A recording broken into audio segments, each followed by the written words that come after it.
Okay, we're moving even further in the evolutionary tree. We're talking about two different groups today. They're actually quite similar. We're going to start with amphibians. So, what are the main characteristics of amphibians, and what adaptations do amphibians have to live on land? So, here are some examples. Frog and toad and salamander. Here's one you're probably less familiar with. This is an axolotl. So, key characteristics of amphibians. They're ectotherms. They live part of their life in the water. They undergo metamorphosis. They possess lungs. They have a double loop circulatory system similar to humans. They have a three-chambered heart. They have adaptations to move on land and in the water. And most of the adult amphibians are carnivores. So a frog life cycle, you're probably familiar with this. This is explored in science at younger ages. So they start out as eggs and embryo. These are in the water so they can stay, so they don't dry out, okay? Then the tadpole develops, and then the tadpole starts to develop more structures to live on land. So it has 2 legs. Its tail starts to disappear, and then it has 4 legs, and then it becomes an adult frog that we recognize. So again, this part of its life is spent in water, and then its adult life is spent on land. The thing about amphibians, though, is they have to live near water. They can't get very far from the water because their skin needs to stay moist so that they can breathe. And they need water to reproduce because that's where amphibians lay their eggs. Their circulatory system. So like I said, they have a lung. That's so the previous, we were talking about fish, and they have gills, not lungs, but now there's lungs in amphibians, and this helps with gas exchange. So taking oxygen in and getting it to the rest of the body. They have a 3-chambered heart, which is similar to ours. Humans have a 4-chambered heart, but evolutionarily, this is a step toward the 4-chambered heart. Okay? And then blood that has oxygen in it leaves the heart, transports the oxygen to where it needs to go, and then returns back to the heart to pick up more oxygen. Their adaptations, they have a pelvis, which helps them move. They have leg bones. So fish previously didn't have any of that, and they simply had fins, and that's because they lived their life 100% in the water. But amphibians need adaptations for both land and water, and so they had to adapt into not just fins.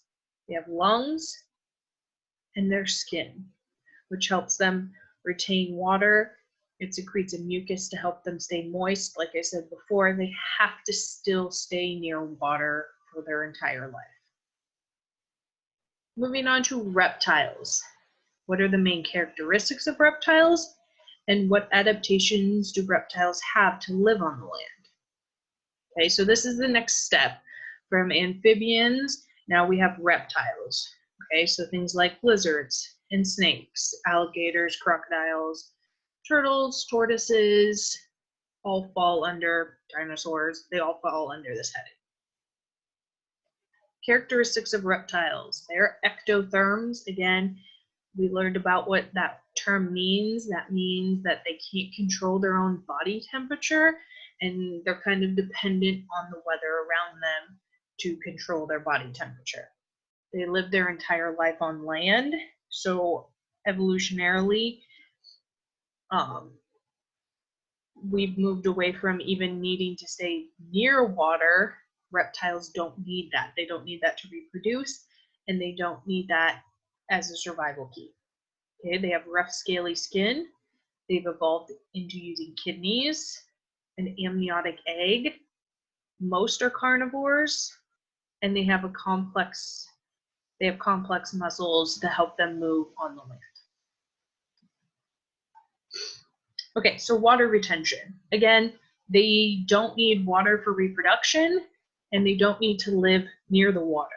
So the adaptation that helped them do this is their rough, scaly skin. This helps them hold in water. So obviously they need water to live. So at some point they're going to have to find some water, but they don't have to live. They don't have to stay moist. That scaly skin keeps that water from wicking off of them, or like amphibians need to stay moist. Reptiles don't need that. They can live in desert regions. Okay. They also have kidneys, just like your kidneys. Kidneys are in charge of making sure that water, any excess water is pulled out of your urine, and so they can hold on to that water so they don't just expel it and become dehydrated. Amniotic egg. So like an amphibian needed their eggs to be laid in water to keep them from drying out.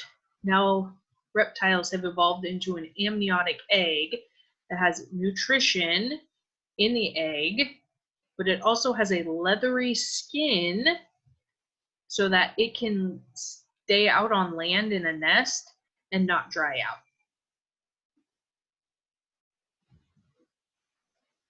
This is going to be your assignment for Tuesday. You can do it now. The assignment should be open. You can drop it in there.